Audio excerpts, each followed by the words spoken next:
presidents carried out their official duties. This is an hour and a half.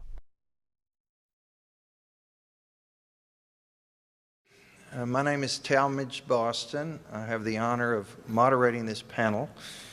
And the subject of this panel is personal loss in the White House. And in connection with that topic, we have four distinguished historians who are going to talk about... We are hysterical. You are. Is that a Freudian slip or what? Historians who are going to speak about Franklin Pierce, Abraham Lincoln, Calvin Coolidge, and John F. Kennedy. Now, somebody in asking a question from the prior panel talked about connecting dots. And really what this panel is going to do is going to draw the line between two dots. This dot over here is the loss that occurred during the presidential terms. All four of these presidents lost children while they were president, although David is going to focus, I believe, more on the almost loss of John F. Kennedy's father because of the disabling stroke that Joseph Kennedy sustained after JFK had been president for 11 months. But on the one hand, the dot is the loss that occurred during the presidency or immediately before the presidency in the case of Pierce. And the other dot is how that president did. And the line that draws the two dots together, is it a bold line in that the loss had a deep impact on the presidency, or is it a faint line that it really didn't matter that much as you would expect, or something in between? So that's the subject at hand. In terms of the losses sustained, our first speaker will be Michael Holt, who will be talking about Franklin Pierce, who lost his 11-year-old son, his only surviving son, in January before Pierce's inauguration in March, so just 2 short months before his inauguration. Next, for Lincoln, he lost his beloved 11-year-old son, Willie, after he had been in office for 11 months. For Coolidge, he lost his beloved 16-year-old son, Calvin Jr., after he had been in office about 11 months. And then John F. Kennedy lost his father suffered the disabling stroke 11 months into his presidency. And so let me begin by introducing our first speaker, Michael Holt, who is going to speak on Franklin Pierce, I suspect one of the presidents you know least about among all of the presidents who are going to be covered today. There's a reason for that, probably. In most historical polls that evaluate how our presidents did in relation to each other, Pierce is always regarded as one of our very worst presidents. Michael is now a retired after teaching for 37 years at the University of Virginia. Before that, he taught at Yale and Stanford. His specialty is 19th century politics in America. He's the author of 8 books, but particularly a biography of Franklin Pierce, which will be his area of expertise for today's panel. Please welcome Michael Holt.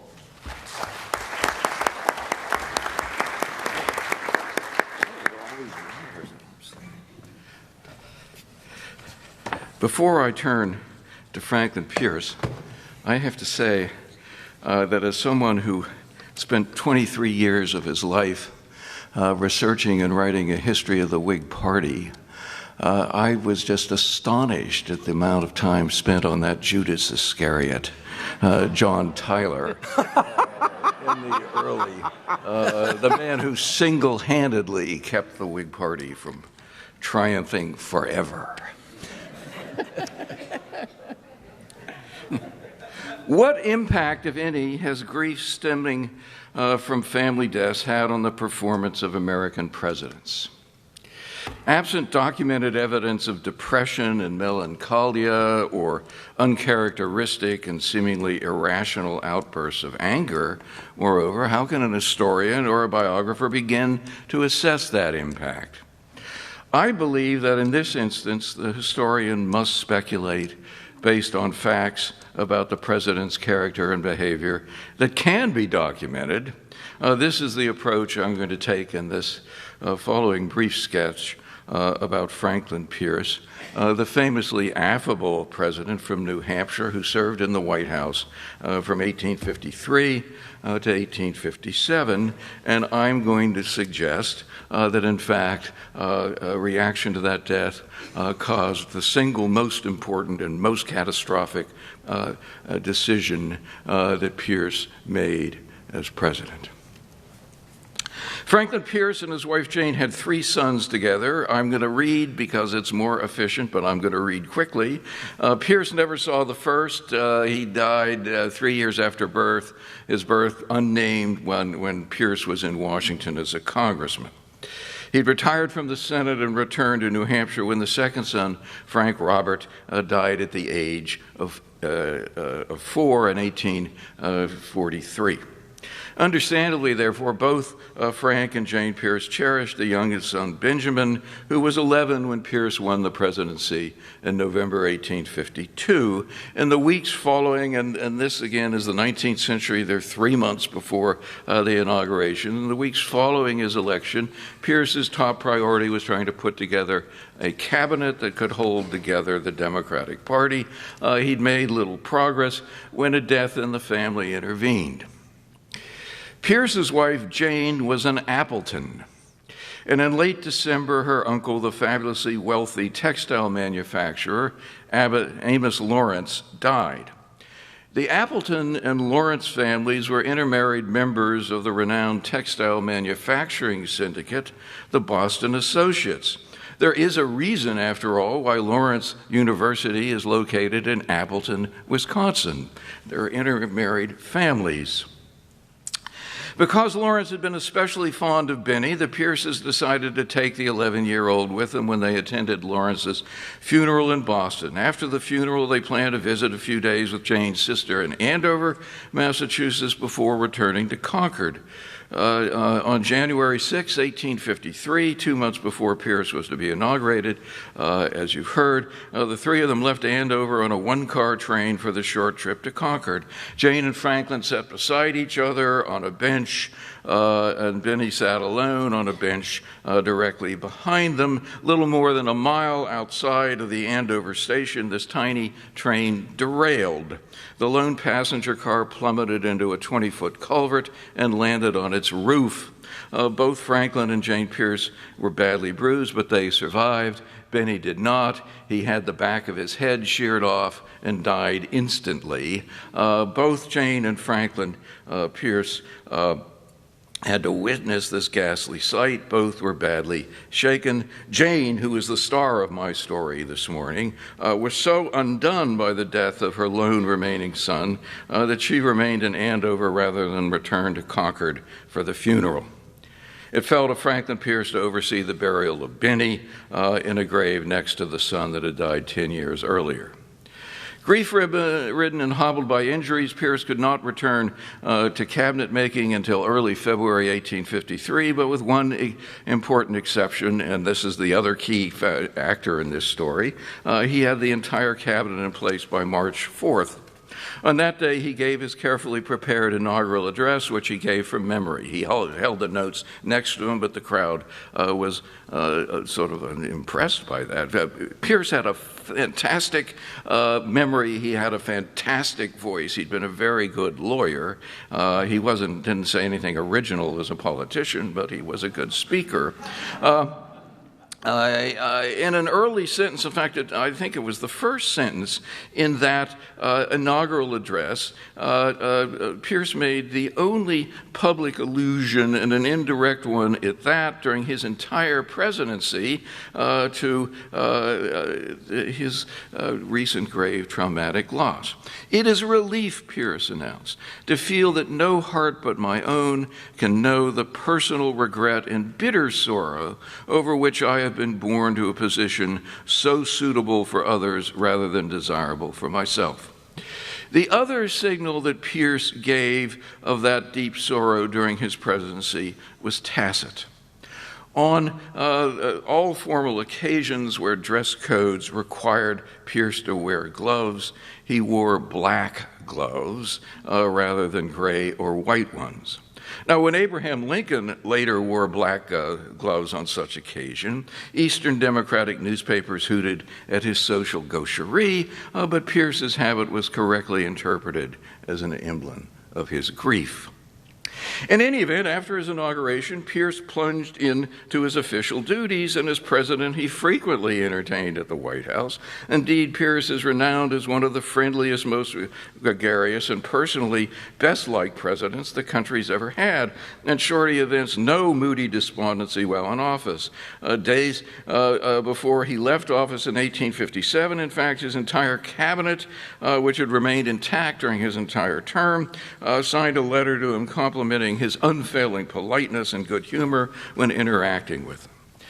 Now, as is known, Pierce made some serious blunders as president. There's a reason he's always ranked in the bottom 5, but previous historians have not alleged any causal connection between those mistakes and the shocking death of his. He's writing that. He said he's going to give me notes when time's running out, and I'm looking nervously every time he's writing something down here.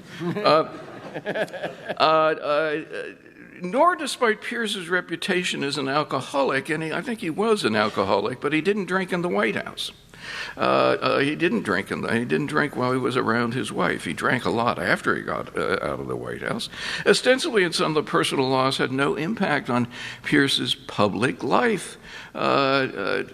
There can be no question that he felt this loss deeply. Pierce was not a callous, self-centered, ambitious political automaton. To the contrary, abundant testimony from others suggests that Franklin Pierce was a deeply sensitive, intensely feeling man with an extraordinary capacity for heartfelt human empathy.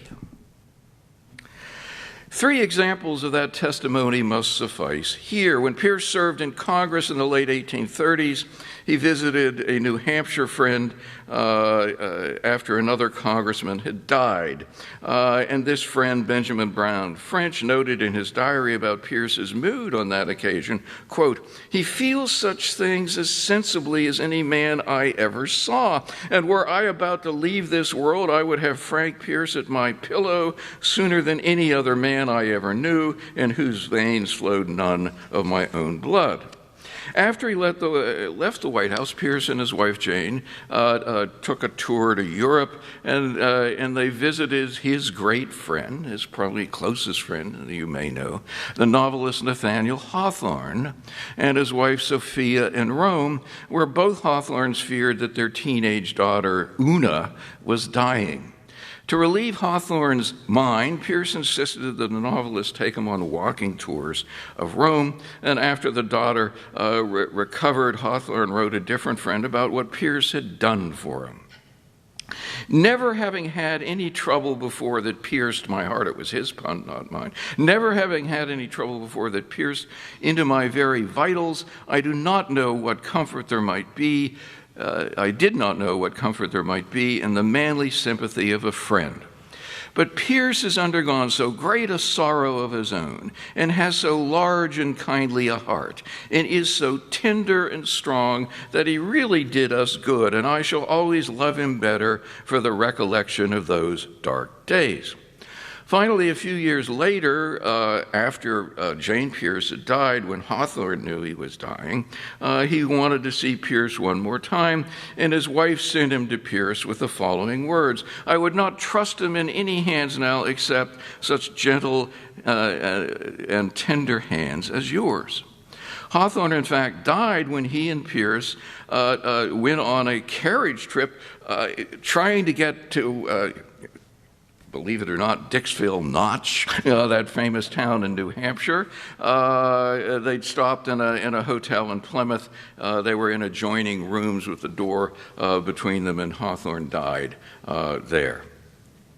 As Hawthorne noted, Pierce was emotionally crushed by the death of his last son. The question is whether it's true that his emotional suffering had no impact on his performance as president, a scholarly consensus that I didn't challenge in the little biography I wrote, but I think now, and only because I was asked to do this, that a case can be made only by inference rather than direct evidence that grief over the death of Benny influenced Pierce's biggest mistake, his embrace and endorsement of the catastrophic Kansas-Nebraska Act. The grief that mattered in this case, however, was not Pierce's own, but that of his wife, Jane Appleton Pierce. And the key actor that linked her grief to the Kansas-Nebraska disaster was Pierce's favorite cabinet member, the one whom he didn't appoint until after his inauguration, the Mississippian Jefferson Davis, Pierce's Secretary of War and the future President of the Confederate States of America, or perhaps it's more accurate to say that the key link was Davis's young second wife, Verena Howell Davis. Even before Amos Lawrence died, Pierce had asked Davis to consider serving in his cabinet, yet as Bill Cooper, Davis's best biographer, I said it's unclear why, but they became very close friends. In 1867, when Davis was imprisoned awaiting a trial for treason that never took place, Pierce visited him, offering his legal help. Davis declined the help, but he gave him a note dated May 8, 1867, that said simply, "Given this day made bright by the visit of my beloved friend and ever-honored chief." As noted, the women may have been the key actors here. By all accounts, Franklin Pierce was an athletic, fun-loving, gregarious, charming extrovert. In contrast, Jane Pierce comes across in the same accounts as sickly, morose, priggish, an introverted hypochondriac, what our current pope would call a sourpuss. She loathed smoking and drinking. After marrying Pierce, she quickly drew to loathe Washington and politics. Indeed, her reaction upon learning that Pierce had surprisingly won the Democratic Party's nomination was to faint dead away. Jane Pierce did not attend her husband's inauguration on March 4th, 1853. She arrived in Washington with her favorite cousin Abby Means 18 days later after the event, and that cousin served as hostess at the White House social events until 1854. Jane herself, after having the White House windows draped in black, remained largely out of the public eye. But she came out, virtually all students have noticed this mismatch between the two and wondered what attracted him. But Pierce himself provided a very revealing answer after he left the White House to a friend with whom he started drinking again, who asked him bluntly, "Why did you ever marry this woman?" And he replied instantly, and this is a direct quote, "Because I could take better care of her than anyone else." Because I could take better care of her than anyone else. Many decisions that Pierce made during their marriage, in fact, testified to the sincerity of that solicitude. He turned down an offer of a cabinet post from James K. Polk. He wrote a letter when New Hampshire Democrats mentioned him as a long shot for the presidency, saying he couldn't do it because he knew that Jane hated Washington. And given Pierce's history of deep solicitude, if not outright pity for Jane, it seems possible, indeed perhaps likely, that his empathy for Jane's suffering in response to Biddy's tragic death led to his involvement in the Kansas-Nebraska Act. Okay, wrap it up. He's tough. The key here is that in January of Jane Pierce was not a total recluse. She went out of the White House several times, and the favorite place that she liked to go was to visit Jane and Verena Howell Davis in the house they rented 2 blocks from the White House, because they had a little 1-year-old boy named Sam, or Sammy Davis as they called him, who became a surrogate son to replace Benny. And it was very clear that she was deeply emotional attached to this boy, and it gave her real pleasure. Verena Davis would let her take him out on carriage rides alone. It was one of the sources of her real pleasure. So how's this connected? to the Kansas-Nebraska Act.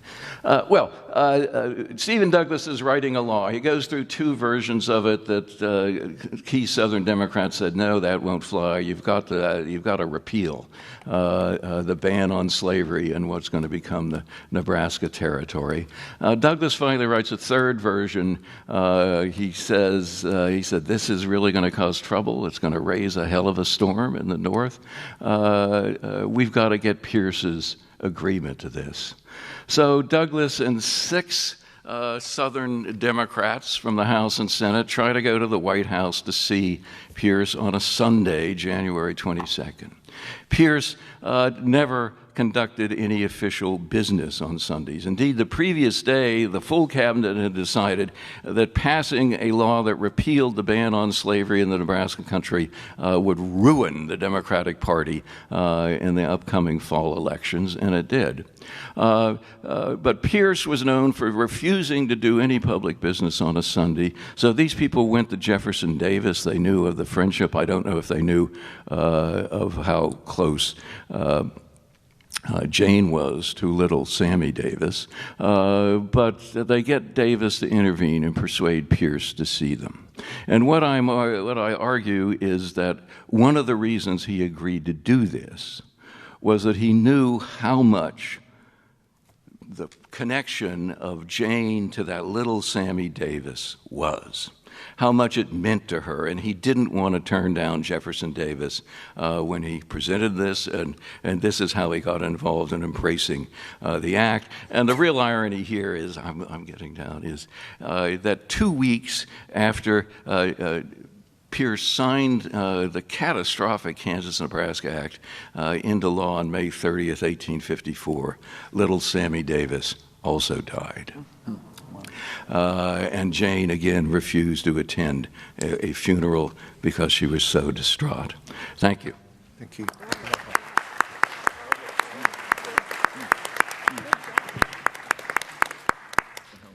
Okay, we go from Franklin Pierce, one of our worst, to Abraham Lincoln, one of our best. And to address that subject, we have Michael Burlingame. If you don't have his 2-volume biography of Abraham Lincoln, A Life, that won many national awards, I encourage you to get it. Michael holds a chaired teaching position in Lincoln Studies at the University of Illinois at Springfield. He received his Ph.D. From Johns Hopkins, as did Michael Holt, which I neglected to mention. He has spent most of his career as a professor teaching history at Connecticut College before he got to the University of Illinois. And not only has he written this 2-volume masterpiece biography of Lincoln, but he has also been the editor of 12 volumes of primary source materials on Lincoln. So that's Michael's area of expertise. We're glad to have him. Please welcome Michael Burlingame.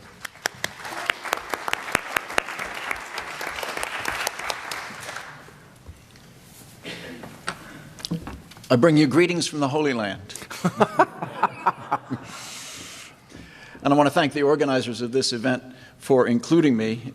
I relish every opportunity I can get to speak about my favorite subject without having to grade any of your papers or exams. And I think it's very fitting that we're here so close to President's Day. Although I must say that I don't like the idea of President's Day. When I was a kid growing up, you celebrated Lincoln's birthday separately from George Washington's birthday.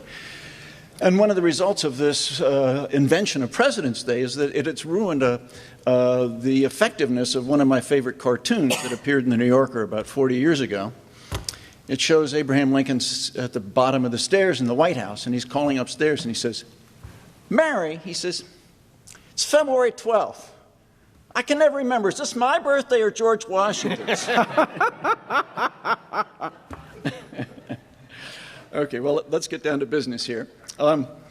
Abraham Lincoln's favorite child, Willie, dies at the age of 11 in 1862, barely 11 months into Lincoln's presidency.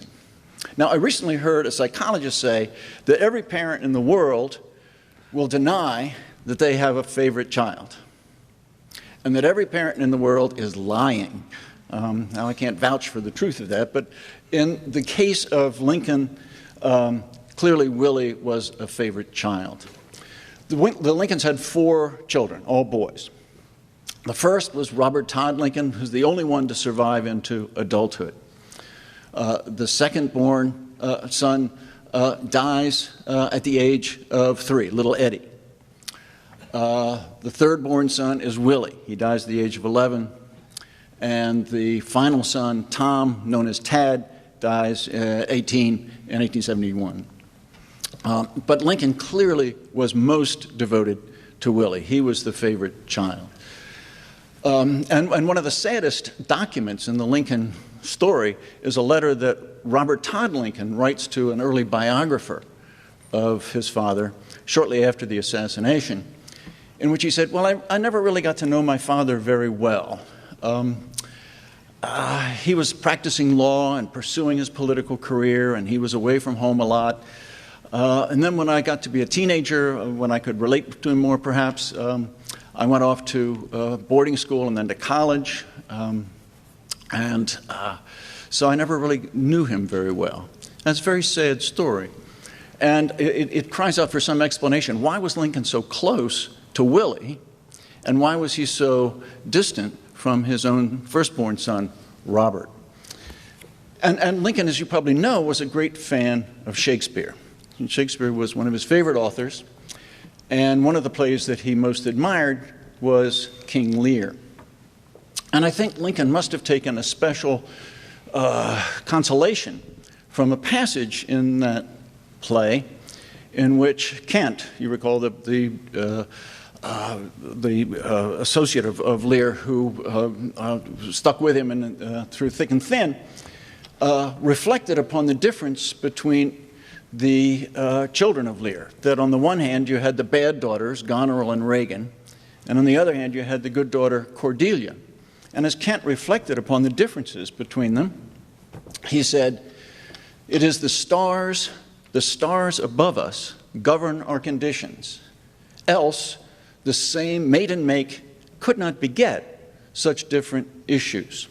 In other words, you can have a child who's born just like you, or you can have a child who's born who could be, for all intents and purposes, a Martian. I mean, you can't relate to that child. And in the case of Robert Todd Lincoln and Willie, Robert Todd Lincoln was just different in temperament, values, physique, and the like from his father. Whereas Willie had the same temperament, he had the same spirit, and so Lincoln was able to see in his third-born son, Willie, a kind of clone, in effect, whereas his eldest son was a stranger, more or less. And it's particularly poignant and sad when you reflect upon how Lincoln and his own father didn't get along. Lincoln, in fact, was deeply estranged from his father. And one of the more poignant documents in the Lincoln canon is a letter that Lincoln writes to his stepbrother, who writes to Lincoln. Lincoln is a successful lawyer in Springfield, and his stepbrother lives with his Lincoln's father and stepmother in Charleston, Illinois, about 100 miles from Springfield. And Lincoln's father was dying in his early 70s. And Lincoln's father doesn't write to Lincoln because he can't write. He's illiterate. But Lincoln's stepbrother writes to him and says, "Our father is dying and would like to see you." And Lincoln writes back and says, "Tell our father that it would be more painful than pleasant if we were to see each other now." So this is in a letter we have in his own handwriting. And it's an astonishing document because no matter how estranged a parent may be from a child, the imminence of death usually acts as a solvent on that estrangement, but not in Lincoln's case. And so on a lesser scale, the estrangement or distance between Robert Todd Lincoln and Lincoln replicated in some ways what Lincoln himself had experienced growing up with a father that he didn't get along with. Now, the death of Willie was particularly painful for Lincoln, not just because Willie was his favorite child, but because Lincoln had experienced a number of deaths throughout his life, which I argue predisposed him to depression. Lincoln's mother dies when Lincoln is 9 years old.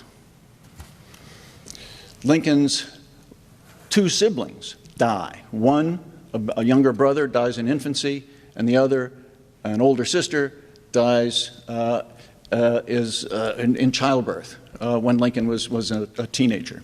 So he loses his mother, he loses his brother, he loses his sister. Then he falls in love with Anne Rutledge, and he's in his mid-20s, and she dies. At the same time that his mother dies, his foster grandparents die. So the series of deaths that Lincoln had to deal with, and I think those deaths predisposed him to depression. Lincoln famously suffered from depression, and on 2 occasions, he was so depressed that his friends worried that he would take his own life, and they removed all sharp objects from his reach lest he do himself in. One occasion was when his sweetheart died, Anne Rutledge, and the other occasion is when he broke his engagement to marry Todd. Now, the effect of Willie's death on Lincoln in February of 1862 was to intensify his predisposition to depression. And it made his life in the White House a great deal more difficult than it had been. Because, as he says at one point, I'm the loneliest man in the world. And one of the reasons he was lonely, well, partly because Robert was off at college. Another reason is that his wife, Mary, spent a great deal of time away from the White House. And even when she was at the White House, she was a source of constant embarrassment to Lincoln. Lincoln told one of his good friends, he said that he was constantly terrified that his wife would do something to humiliate him publicly. Did I have a glass of water here? There's right there. Okay. Thank you.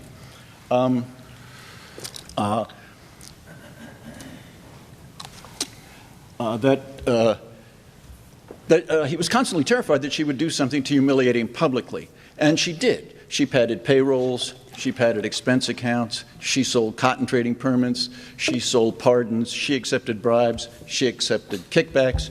And these became an issue, actually, in the 1864 presidential campaign. Democrats argued, how can the president not know about the fact that his wife is engaged in unethical behavior? And so his reputation for integrity and Honest Abe and the like is surely overdrawn. And we should not reelect him as president.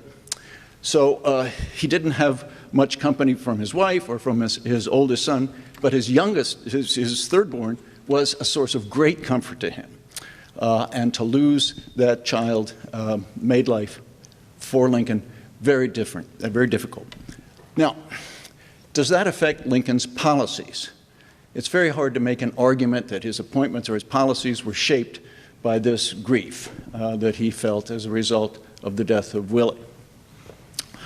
But I would like to suggest that there is an important connection between the personal life of Lincoln and his presidency. And it isn't related so much to the loss of Willie as to the estrangement that I mentioned earlier between Lincoln and his father. When I was first working on Lincoln, I was struck by the fact that when he came out as a high-road principled opponent of slavery in the 1850s, he did not use the standard arguments that most opponents of slavery cited. Namely, he didn't talk about the physical cruelty to which slaves were subjected. He didn't talk about the breakup of slave families. He didn't talk about the creation of an aristocratic social order in the South that didn't comport with a democratic republic. He didn't talk about the suppression of civil liberties, freedom of the press, and the like on behalf of slavery. Instead, when Lincoln denounces slavery in the 1850s and then on into his presidency, he emphasizes one argument over and over again to the virtual exclusion of all others when dealing with slavery. Namely, that it is an outrage that somebody goes out in the hot sun and works all day and somebody else derives all the profits from that labor.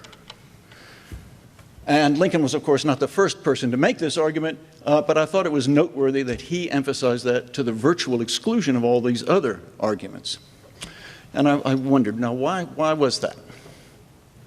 And then I thought about Lincoln's relationship with his father. And why was it so strained? Well, partly it was because of when you're a parent, you roll the genetic dice, and you may get a child just like you, and you may get a child very different from you. And Lincoln and his father were clearly very different. But on top of that, there was another source of friction between Lincoln and his father, and that was his father would yank Lincoln out of school to work for neighbors, because Lincoln's father had signed notes guaranteeing loans for friends who then defaulted, and Lincoln's father needed money. And so he would yank his son out of school, much to Lincoln's dismay. Lincoln was very concerned about promoting education. He valued education, and yet he himself had less than 12 months of formal schooling. That's a sobering statistic for those of us in the education business.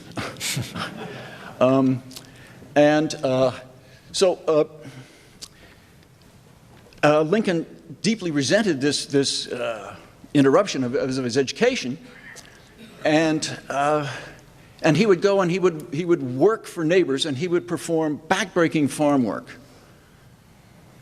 digging up stumps, killing snakes, building fences, and the like.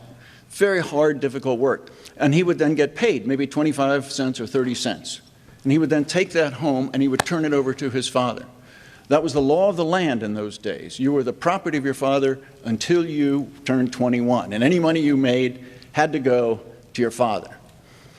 And so I think unconsciously, Lincoln identified himself with the slaves, and he identified his father with the slaveholders. And when he comes to denounce slavery, and he hated slavery early on. He said, I've always hated slavery. I cannot remember when I did not so think and feel. And there's plenty of evidence for that. And so I think that while the death of Willie profoundly saddened Lincoln, I don't think it really affected his presidency. But the fact that he was treated by his father like a slave profoundly affected Lincoln's presidency, because it made him profoundly hate slavery. Thank you for your attention.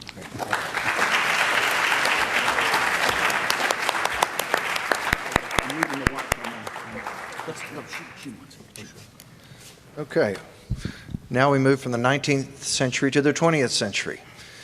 Calvin Coolidge. And our guest speaker is Amity Shlaes, whose wonderful biography on Coolidge was a New York Times bestseller last year. You can find it for sale in the Bush Library Bookshop. Until recently, Amity worked here at the Bush Presidential Center as the director of the Economic Growth Initiative, known as the 4% Growth Project. But she is now board chair of the Calvin Coolidge Memorial Foundation. She's a featured columnist for both Bloomberg View and Forbes magazine. She writes with the flourish that you would expect from someone who was an English major, magna cum laude graduate of Yale University. And besides the Coolidge book, she's written 2 other New York Times bestsellers.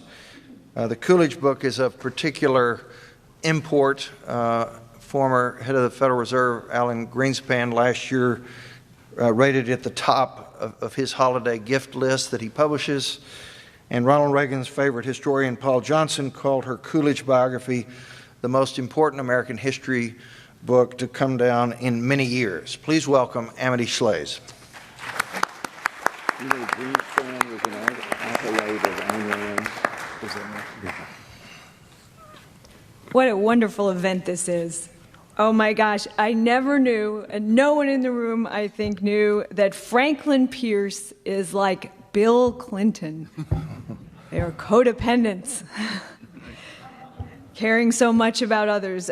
Or I never had thought of all those details of Lincoln's life and how much they paralleled the details of the life of my subject, Calvin Coolidge. I know how much Coolidge was influenced by Lincoln, and now I know a bit more about why, thanks to Dr. B. Thank you, Dr. Engel. And I know this book, coming from this, will be something of utility to teachers and educators. So this is very, very exciting.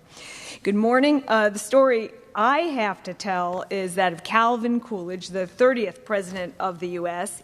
Just to remind you, he served from 1923 to 29. He came to Washington as vice president to Warren Harding.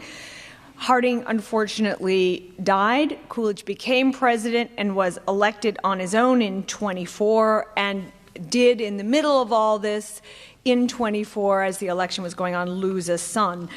The story of Coolidge, Silent Cal, and the loss of his son, Calvin Jr., is often told as that of a catastrophe. I think it was described that way last night, that Silent Cal, as he was called, this morose New Englander, became more Silent Cal after the death of Calvin, that he then was sort of not really in office, dead in office, maybe something like Woodrow Wilson during his terrible stroke. And people make jokes all the time about Coolidge. He was so quiet. When he died, the writer Dorothy Parker said, "How could they tell?" So this is supposed to be a story of yes, but an aborted presidency, that of Coolidge. Today I'll make another case, and here I am following Chiron's path, that the story of the Coolidge presidency is not yes, but rather, but yes, that he persevered, that he achieved, like Lincoln after the death. I'll lay out the evidence the loss of a son did not impede his execution, and may even, in some strange way, have helped his execution of the plan. So this is sort of a double revision. We're saying Coolidge did try, and he actually did well. I'll talk in three parts. I'll let you know what happened, then what Coolidge did, and then what enabled him, some thoughts about what enabled him to do that, the beginning. It's hard to imagine how strong the Progressive Party was after World War I. It wasn't strong in that it had all the votes yet, but it was the growing party, and we always look at the party, this new party, that may have momentum. Well, the progressives, maybe it's not the party, but somewhere in one of the other two parties, the progressives are going to rule the world and the Democrats and Republicans are passé.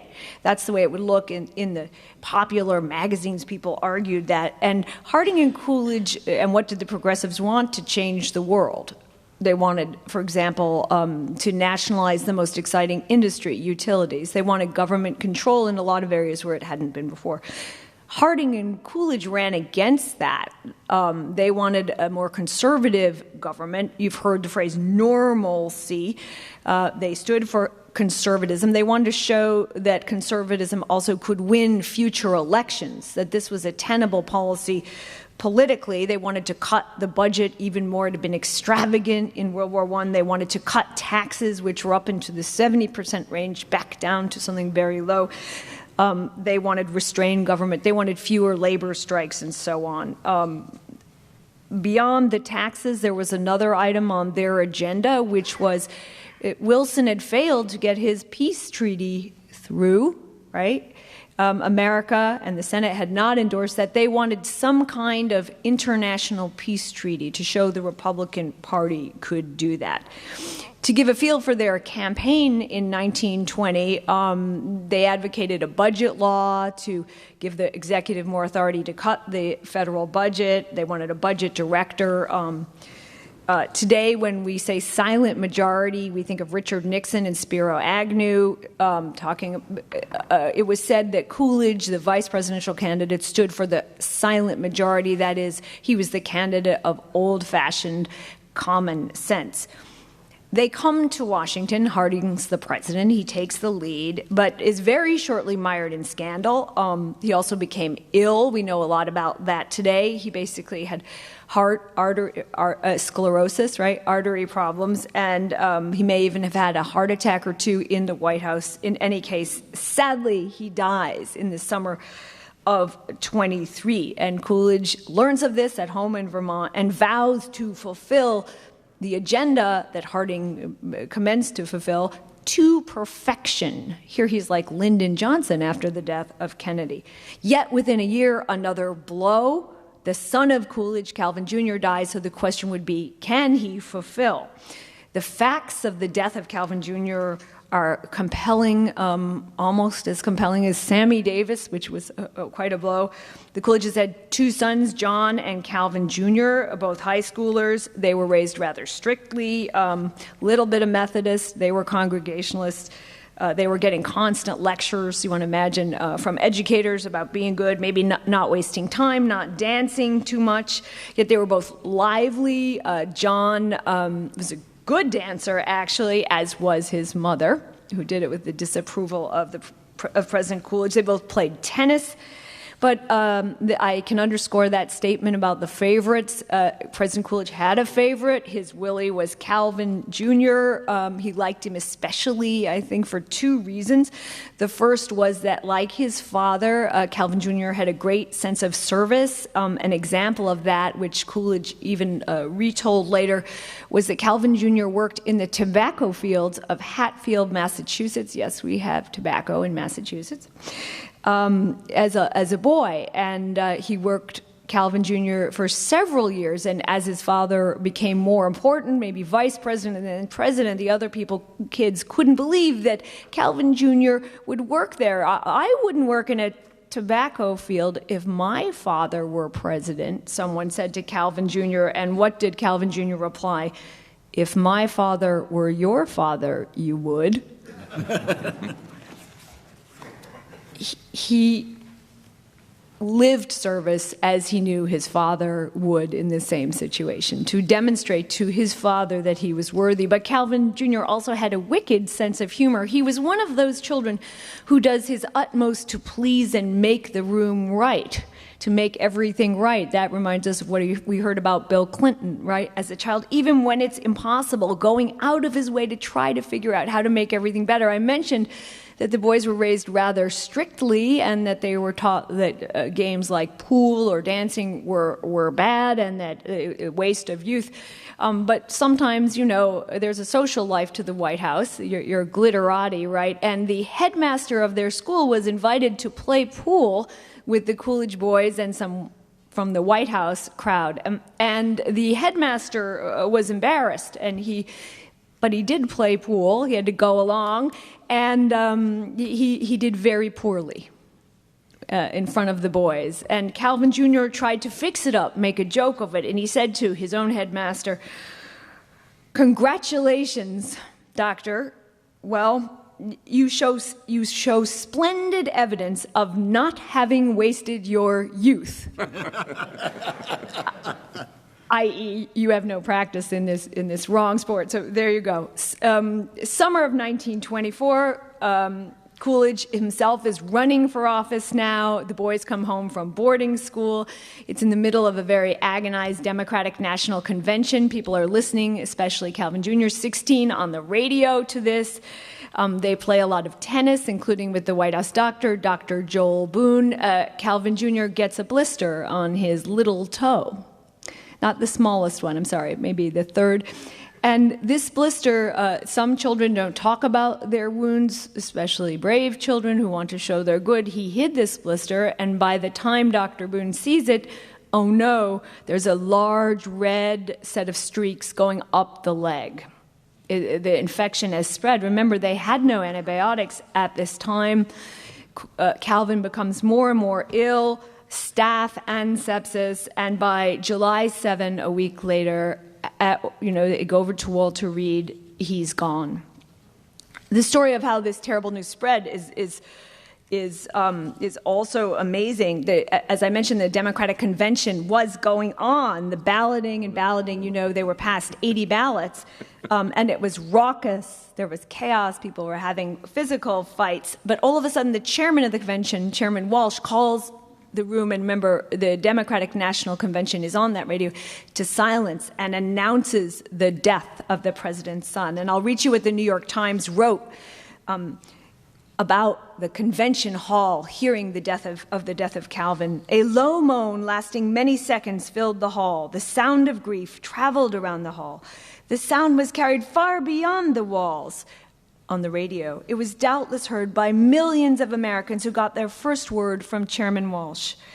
The Times also wrote that at this moment, the nearness of the White House to every American home and the solicitous regard in which all people hold their president was evident.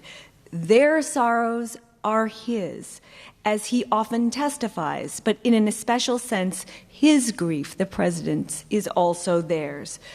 Much parallel to the death of Willie Lincoln. Calvin Jr. even lay in the East Room where Willie's funeral was. Mrs. Coolidge packed up a tree from their home lot in Vermont and brought it down to plant it at the White House to so the president would have something to see that reminded them of his son, Coolidge, of his son. Unfortunately, even that tree died. The Coolidges did mourn. Grace wore white. She was not hysterical like Mrs. Lincoln, but she did mourn. President Coolidge had a very bitter logic. He said, had I not become president, he would not have died. There's a very great price to the presidency. But what about those original goals? I just want to mention what happened then after the death of Calvin Jr. Here, the evidence is Coolidge managed. He did the work. One, on a political level, he did not give up, though it was an election year and his son had died. In fact, in 1924, a year when the progressives appeared to be at their height, they claimed 17% of the vote that year. Coolidge managed to win the election with a greater number of votes than the other two parties combined. A stunning victory for his party. That meant he had a mandate to execute what Harding had seemed to abort on. He didn't give up either. On the policy itself, Harding had got the taxes down to 40 or 50%. The original goal had been 20-25. Coolidge and his Treasury Secretary, Mellon, persevered until they got to 25%. It took several years and much negotiation with Congress. Coolidge was opposed to spending. He vetoed 50 times. Many of these vetoes required messages. It's hard to say no. They're politically difficult. He worked hours and hours with his budget director to document his vetoes. He met many, many times with that budget director right to the end of the presidency. Another example of discipline and work laid into the presidency. And he did lead the country in passing, right, the Senate ratified an international treaty. So where Wilson or Harding had failed, he succeeded with his treaty, Kellogg-Briand, as it's known. So what can you say about Coolidge when you look back? He would have been elected by a landslide had he run in 1928. He didn't. He was enormously popular, not for the death of his son, but for his achievement. He did what he said he was going to do as president. The people voted for in polls for the continuation of Coolidge policy, and Hoover, who did run, had to promise he would do what Coolidge did. I think there's a final question here I want to mention, just as I come out, because I'm out of time. Why don't we know this? Why is he such a footnote? Is this sort of like Kyron talking a little bit about how history is taught and how we deal with it, what we teach our students? I think we don't know it because we don't want to know. It's working backwards. The 30s were so terrible, somebody has to be blamed for them. So we blame the 20s, and we tend to trivialize the presidents of the 20s, whether it's Harding, and we need a Harding revisionist to come forward to, or Coolidge, and that does us a disservice. These presidents need to be evaluated on their own terms, and by his own terms, Coolidge, of course, mourned, but he also vanquished. He was victorious. Thank you.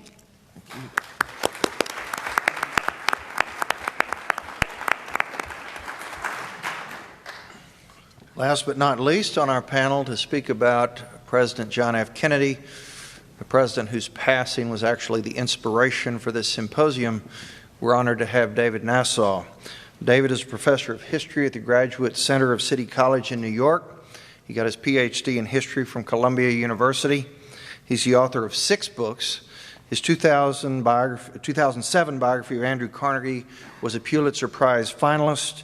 His 2000 biography of William Randolph Hearst won the Bancroft Prize for History. And his most recent book, The Patriarch, was a New York Times bestseller last year, and the Times named it in 2012, and the Times named it one of the 10 best books of 2012. So to speak about how tragedy and loss impacted the presidency of John F. Kennedy, please welcome David Nasaw.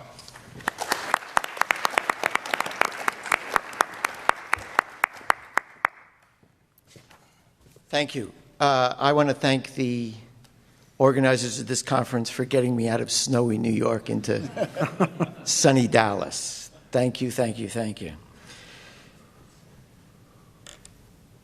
Death, illness, the White House, the presidency.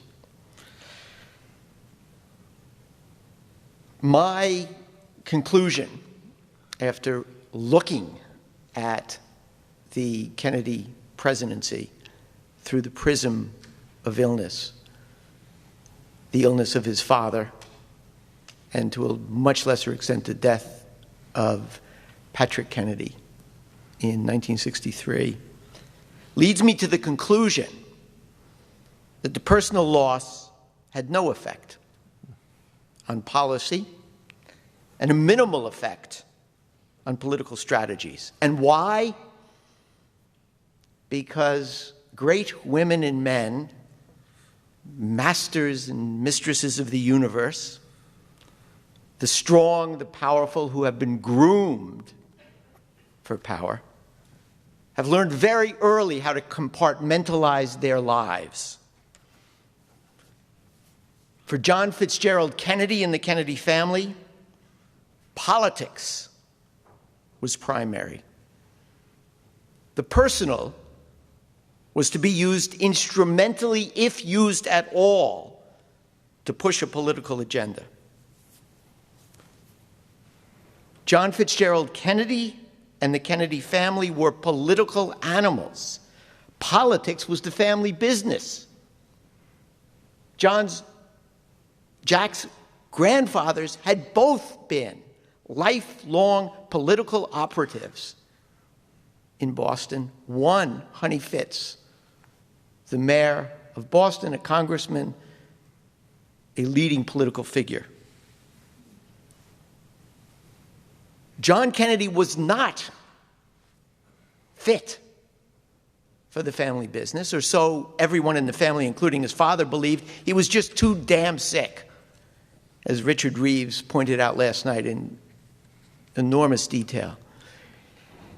From the age of 3, when he almost died of scarlet fever, through his presidency, he was beset by more illness and suffered more pain than most of us will ever know. His brother Bobby said that, famously, that Jack had never gone through a day in his life without more pain than most people could bear. And yet, because the family was built on politics, denial, dissimulation, because the family knew how to create a narrative that would have political impact, Kennedy turned his illnesses, his disabilities, his deformities, his infirmities into a positive. The first family that took office in 1961 personified American health and fitness, trim, hardy, tanned. Their photographs had appeared often in the daily press and the glossy magazines as they sailed their yachts, swung their golf clubs and tennis rackets, ran down and out and across the front yard in touch football games, rode fast horses over open fields. The Kennedy women, Mother Rose, Sisters Jean, Eunice, Patricia, sisters-in-law Ethel, Joan, Jackie, and Kick before them, who had died in 1948, were as fit as the men, boyishly thin, athletic. The only outlier was eldest sister Rosemary, who was neither athletic nor particularly trim, especially after the disastrously botched lobotomy in 1941, which robbed her not only of her Kennedy good looks, but her cognitive capacities as well. Rosemary was not figured any longer in the collective Kennedy portrait. She lived apart at a convent school in Jefferson, Wisconsin, watched over, cared for, protected, isolated by the Sisters of St. Francis of Assisi. On the campaign trail, then as president-elect and president, John Fitzgerald Kennedy offered himself up as the un-Roosevelt the un-Eisenhower, the un-Truman, a picture of good health, youth, vigor, athleticism. The month before his inauguration, Sports Illustrated, owned by a Kennedy family friend, Henry Luce, published an article by Kennedy, and on the front page of Sports Illustrated, a month before he was to be inaugurated, the country saw Jack in sports clothes in his boat, Jackie alongside, two vibrant examples of American vigor, youth. The article was entitled "The Soft American." It is not an article that is often referred to in the Kennedy biography. The president, who had campaigned as a hardline Cold Warrior, now used his athleticism and vigor to lecture the nation.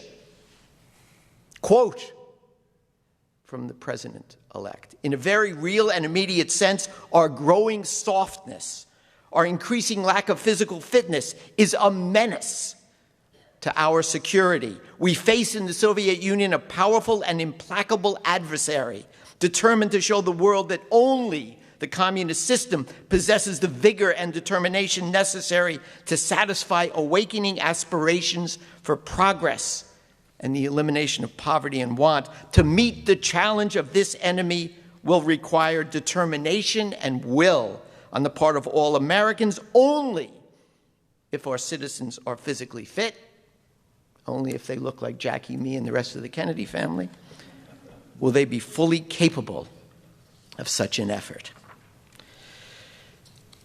As he had all his life, John Fitzgerald Kennedy, as president, pushed forward through the pain without complaint. His father, perhaps the only one who knew how sick he was and continued to be, how many medications he took, the pain that he suffered.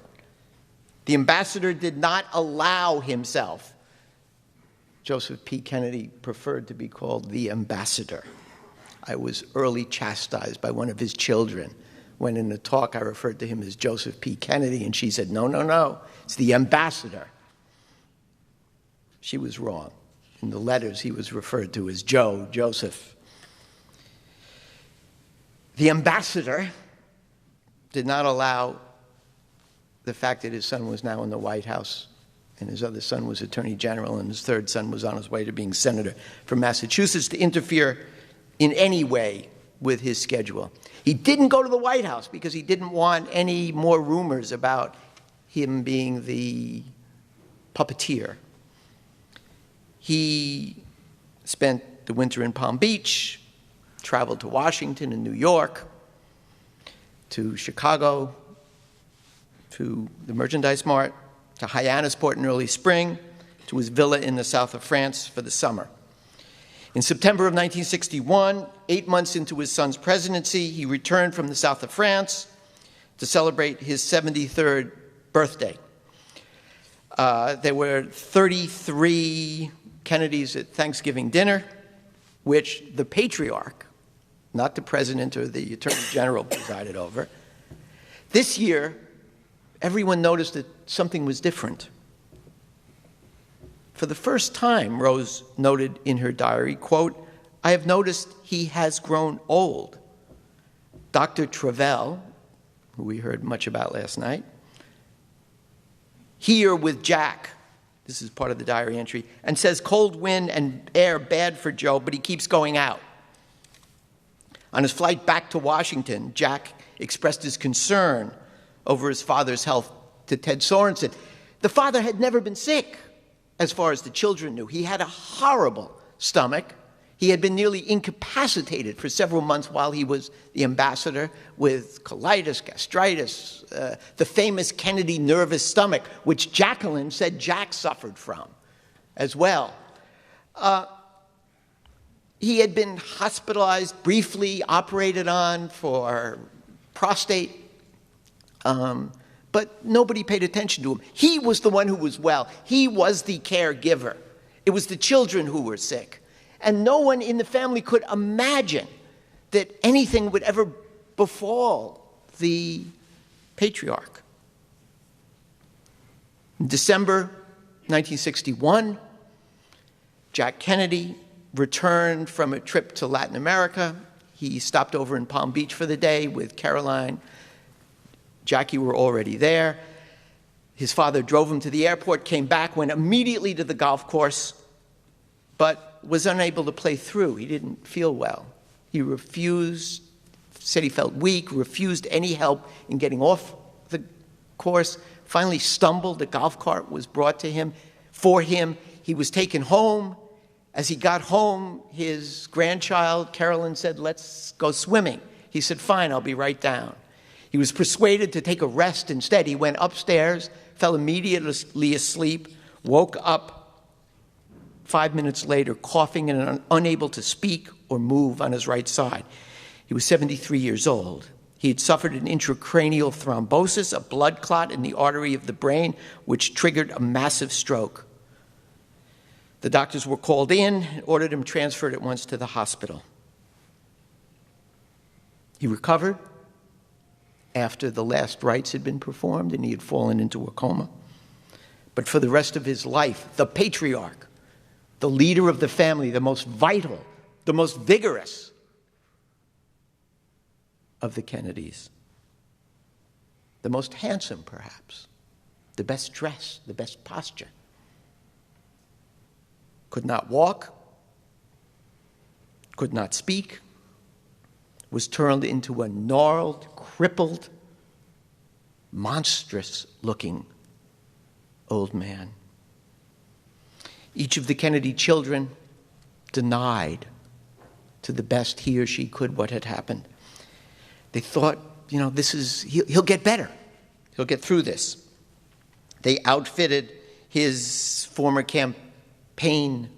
Jack's former campaign plane to fly him back and forth to Hyannisport, to Washington.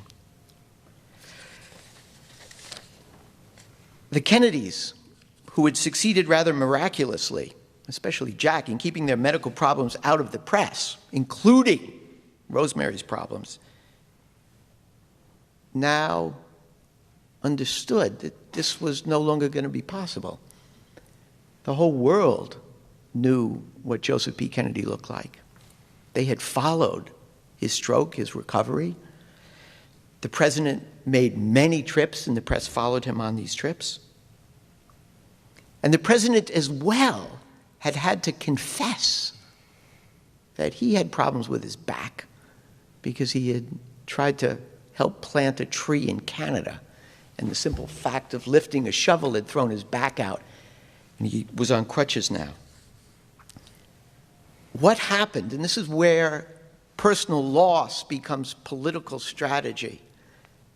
The family now, for the first time, because it was no longer invincible, disclosed the truth of Rosemary's condition.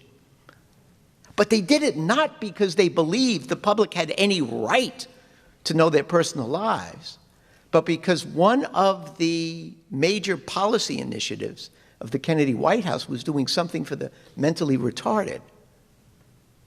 The Kennedy had impaneled a commission to come up with a plan for the mentally retarded. Its report was going to come out in December of 1962. In October of 1962, Eunice published an article in which she said, this is a national problem. There are retarded people all across the country, 5 million of them, including the president's sister. The president himself tried to use his father's example once to push a policy initiative forward, his plan to use Social Security, expand Social Security to provide medical care or medical insurance for the elderly. And in the speech in Madison Square Garden, he looked out at the audience. He veered away from his text and he said, I've just come from visiting my father. And he stumbled. Kennedy never stumbled. And his syntax went awry. And he said, the doctors are working hard. It's not easy. It's not easy. And then knowing he had gone a little bit too far, though he had helped, he thought, push his case, he backed off because Kennedys are never weak. And he said, my father, of course, can afford all this care. He said, but if he couldn't, I'd have to pay for it. And he said, I'm not as rich as my father. And the audience laughed and laughed and laughed and laughed. History plays tricks on all of us. And the Kennedy bill would not be passed during his lifetime, but would be passed only after, and some would say because of his death and the succession to the White House of Lyndon Baines Johnson. Thank you.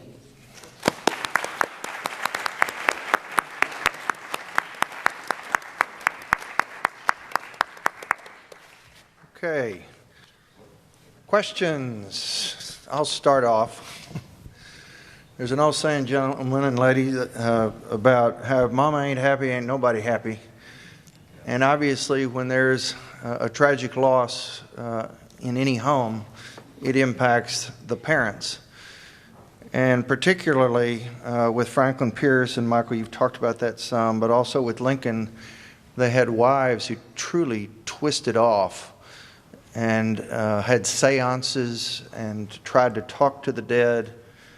And so let's spend a little more time talking about, it may not have impacted, quote, the presidency, but it did impact the White House and the president's capacity to perform at the highest level. And Amity, I certainly want you to chime in because I think Grace Coolidge may have kind of set the standard out of the spouses of the presidents on this panel. So whoever wants to start. I'm not. Is there a question in there? Did what happened and the estrangement or the difficulties in the marriage impact how the president could perform his duties? Well, I thought I suggested, and of course I can't prove, that Pierce agreed to see these congressmen on Sunday, January 22nd, 1854, because he knew how important the relationship between his wife and the Jefferson Davis's family was, and particularly the young boy. There's other evidence that I didn't have time to get over, but is in the brief sketch I wrote about her just grabbing on to young boys as surrogates for the son she lost. The point about that meeting and why I think it's important is that Jefferson Davis, a Southerner, leads 6 other Southerners and 1 Northerner, Stephen Douglas, and to meet the president. And he agrees to repeal the ban on slavery in the Nebraska Territory, not using the term repeal. Had other cabinet members been there, they decided the previous day it would be a disaster for the Democratic Party.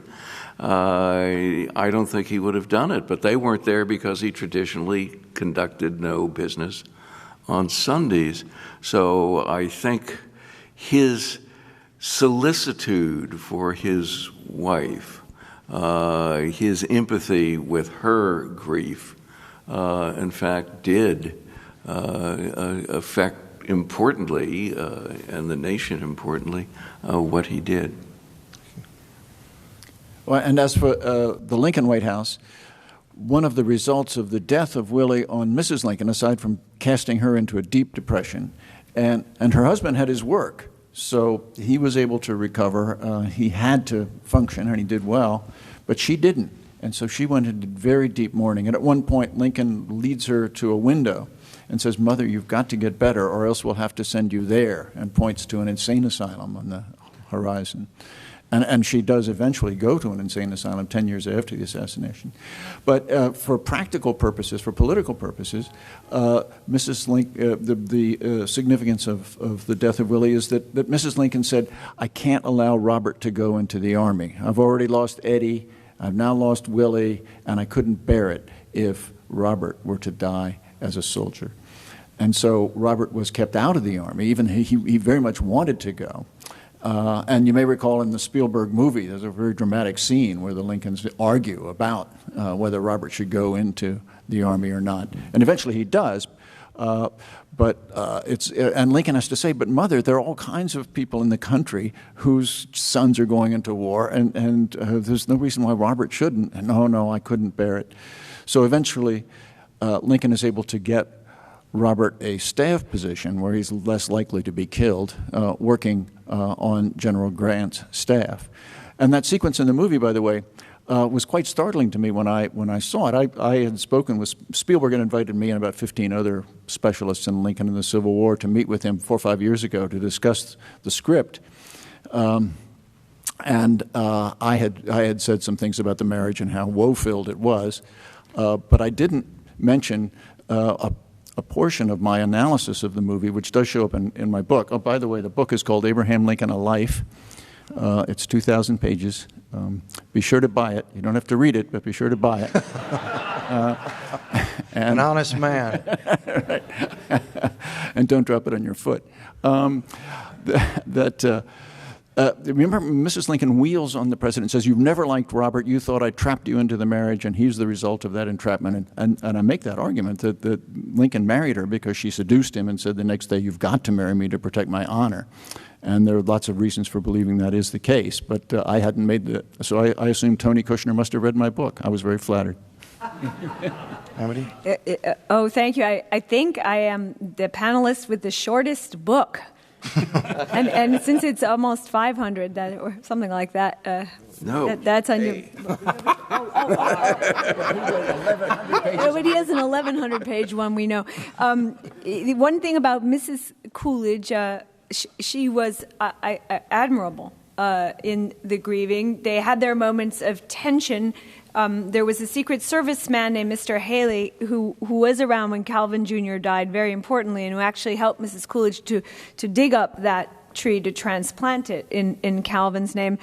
And she often went walking with him, and there was some tension over it. President Coolidge eventually transferred that Secret Service man away, Mr. Haley, because he thought she became too close to Mr. Haley. There's no evidence there was anything wrong. So this was a hot topic between them, and related certainly to the death of Calvin.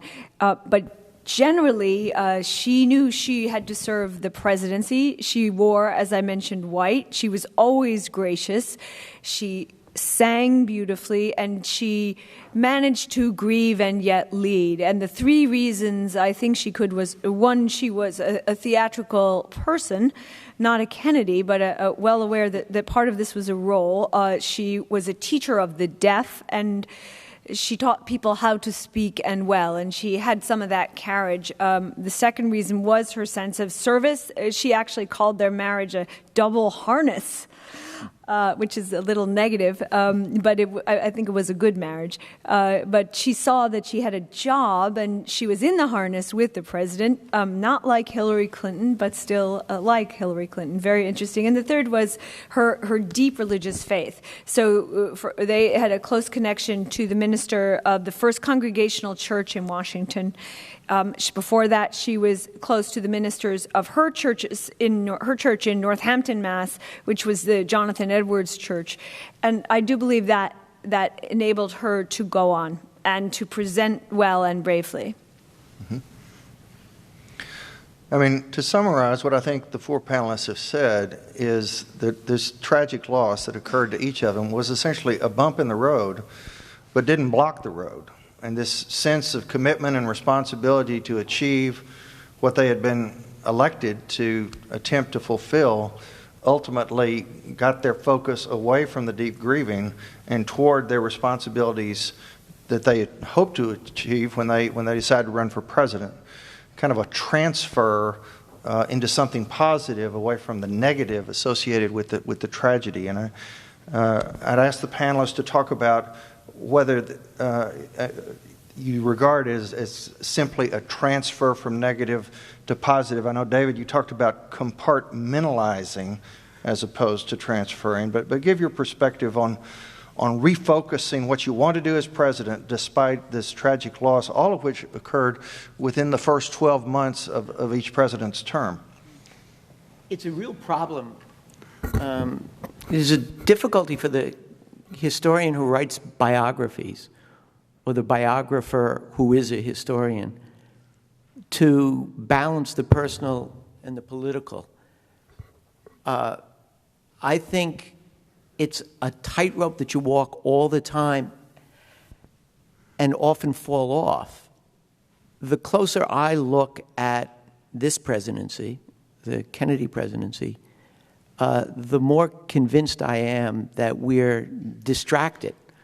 The story of Jack and Jackie, the story of the tragedies, the story of the marriage, the story of his father's illness is extraordinarily dramatic, and it's hard for the biographer to resist. But the historian who's looking at a larger picture has to pull back and has to resist. Can I fundamentally disagree with how you characterized what I said. Franklin Pierce had no domestic agenda at all. There's nothing that he wanted to do in terms of domestic policy when he came to the presidency. He had ambitions in foreign policy. What I was arguing is that his biggest mistake concerns a domestic policy that was hammered out first in Congress, and he was persuaded to go along with it by a delegation that came to a White House, and they got in because of his concern with his wife's relationship with the Davis family. But he had to think that the Kansas-Nebraska Act was part of his agenda when he came to the presidency is simply wrong. We had a misunderstanding. I wasn't saying that. I was saying the bump in the road occurred, but obviously a president has to focus on the task at hand, whatever it is, be it domestic, be it international, whatever it is, and he's got to put that grieving behind in order to focus on the task at hand. And how does somebody do that, particularly after losing, in Pierce's case, his third and final son? So we're kind of getting into this process of getting beyond the grief toward becoming president and fulfilling those responsibilities, whatever they turn out to be. That was what I was saying. I just wanted to add one thing I probably mentioned but didn't spell out. In a way, I think this death made the Coolidges more focused on their policy work. So the experience of the death of Calvin detrivialized them. If the death of Calvin was to be worth anything, they had to do a good presidency. They had to make good some of the bad by executing serious work. And the example that springs to mind of channeling bad to become good is Coolidge believed very much in aviation and in its role in economic growth. And his eye fell upon Charles Lindbergh, who embodied aviation, bravery, innovation, and so on, and managed a spectacular flight at great personal risk. So they then hosted Charles Lindbergh at their house. And this was, in one way, their Sammy Davis, a son who's a proxy for the lost son. And they dressed him up, and when he put the wrong color suit on for church, they made him change. I mean, they treated him like their own. There's that surrogate consolation there. But there was also a large policy purpose. Coolidge wanted to show that innovators are leaders in America and that they achieve great things that change all of our lives, flight. And the two were both there in the weekend when Lindbergh visited the Coolidges, and that weekend is much photographed. A very compelling weekend. So you see the son and you see the policy together. Well, I think one of the most interesting dynamics of the four presidents in the panel is the fact that Coolidge, who was a student of history and particularly a student of Abraham Lincoln, was so inspired by the example that Lincoln had set in dealing with his grief in order to take on the incredible task at hand. Michael, did you have an awareness of how Coolidge had looked to Lincoln as a means of getting past the grief? No, that's news to me. But it's true. Well, it's true. I'm sure it is. But Lincoln, and one of the things, Could I see volume 2? I'll just read you volume 2 here.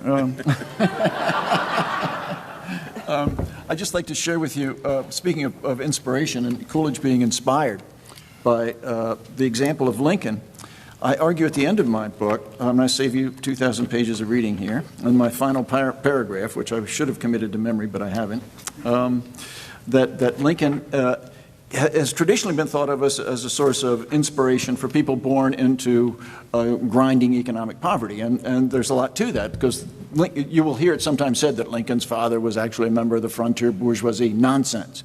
Everybody was poor on the frontier. The Lincolns were really poor. But I think it can be a source of inspiration not just for people who were born into hard economic times or circumstances, but also those people who I think are more numerous, who find themselves dealing with emotional malnutrition and hard times. And let me just share this with you. Lincoln speaks to us not only as a champion of freedom, democracy, and national unity, but also as a source of inspiration. Few will achieve his world historical importance, but many can profit from his personal example, encouraged by the knowledge that despite a childhood of emotional malnutrition and grinding poverty, despite a lack of formal education, despite a series of career failures, despite a woe-filled marriage, despite a tendency to depression, despite a painful midlife crisis, despite the early death of his mother and his siblings, as well as of his sweetheart and 2 of his 4 children, he became a model of psychological maturity, moral clarity, and unimpeachable integrity. His presence and his leadership inspired his contemporaries. His life story can do the same for generations to come. Great. They're going to run over to the bookstore. Michael Holt, as somebody who's an expert at 19th century politics, we know that more children did die at childbirth or early age in the 19th century than the 20th century. And so I've always wondered, given that there was a whole lot more tragedy then than there was a century later and now a century and a half later, do you have any sense at all of whether because of the diminished frequency of childhood tragedy that makes people better or more, it's going to hit them harder because they're not used to it, as opposed to the Pierces who had lost 2 prior children before they lost their third and final.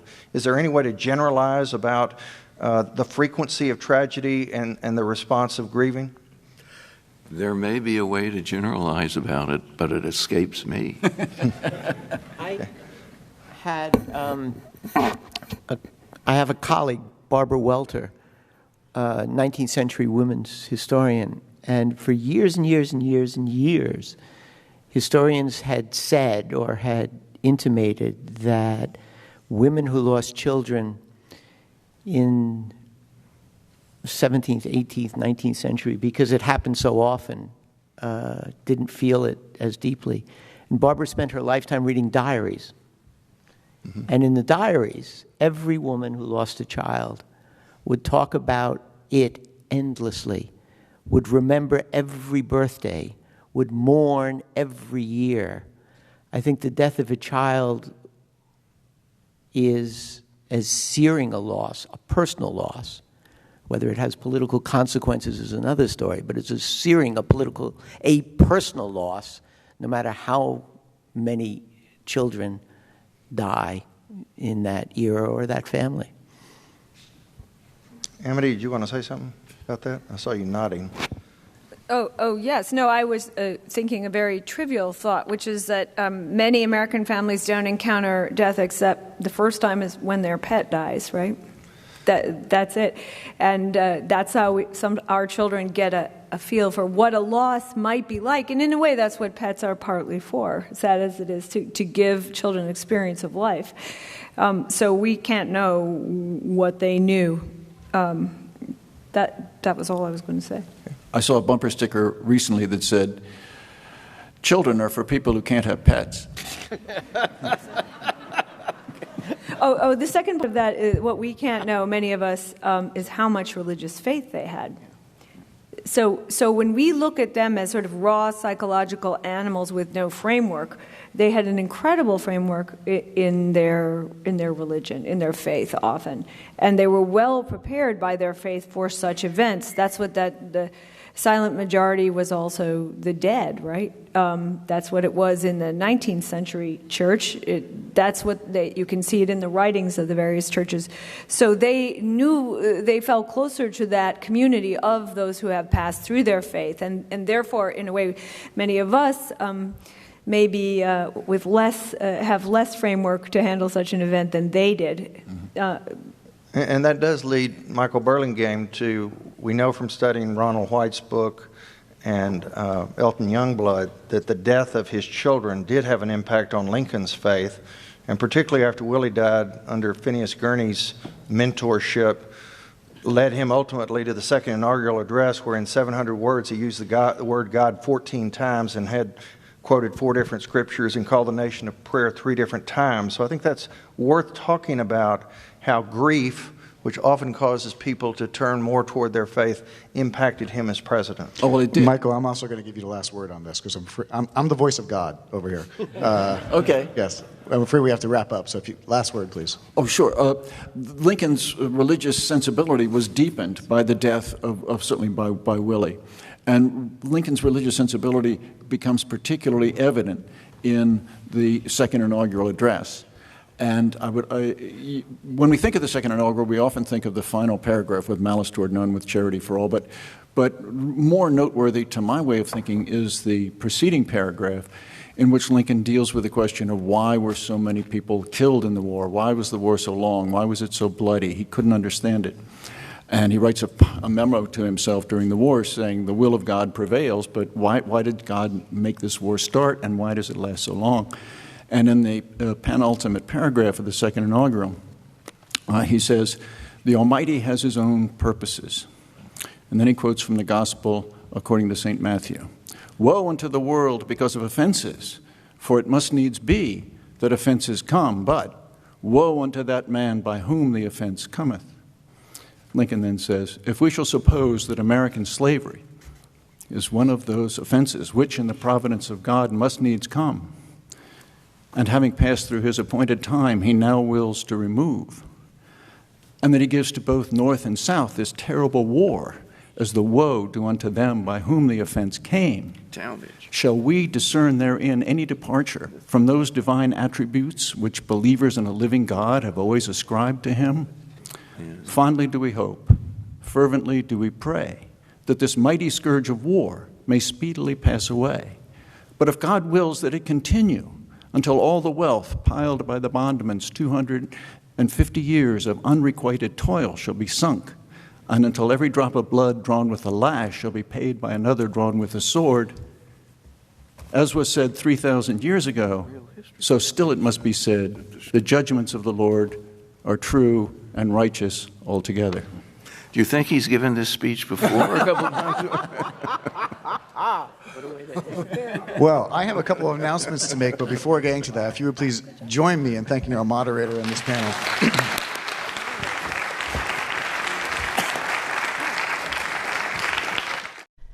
On Thursday, John Sopko, the Special Inspector General for Afghanistan Reconstruction, will address the Atlantic Council in Washington, D.C. He'll discuss his recent trip to Afghanistan and the progress